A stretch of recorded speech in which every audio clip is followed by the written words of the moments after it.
वाडा तालुक्यात पुन्हा एकदा प्रदूषणाचा गंभीर मुद्दा समोर आला आहे.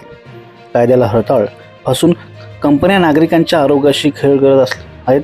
वाडा तालुक्यातील टायर पायरोसिस कंपन्यांच्या प्रदूषणामुळे सामान्य नागरिक आधीच हैराण झाले असताना आता वसुली ग्रामच्या हद्दीतील दमानी कास्टिंग प्रायव्हेट लिमिटेड या कंपनीकडून महाराष्ट्र प्रदूषण नियंत्रण मंडळाने घालून दिलेल्या नियमाचे सर्रास उल्लंघन केले जात असल्याचा गंभीर आरोप स्थानिक नागरिकांनी केला. वसुली परिसर हा औद्योगिक क्षेत्र म्हणून ओळखला जातो, मात्र उद्योगाच्या नावाखाली येथील कंपन्या बेकायदेशीरपणे मोठ्या प्रमाणात सर्रासपणे प्रदूषण करत असून त्याचा थेट परिणाम येथील नागरिकांच्या आरोग्यावर होत आहे.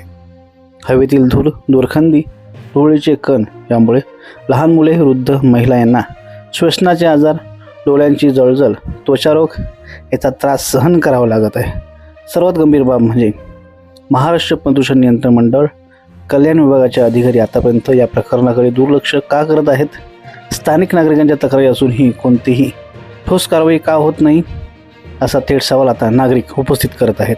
कंपन्यांना संरक्षण आणि नागरिकांना अन्याय असा संतप्त सवाल करत दोषी कंपन्यांवर तात्काळ कारवाई करण्याची मागणी नागरिकांकडून केली जात आहे.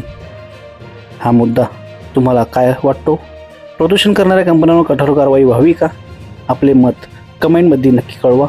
अशाच बातम्या पाहण्यासाठी आमच्या संवाद महाराष्ट्र न्यूज चॅनेलला नक्की सबस्क्राईब करा.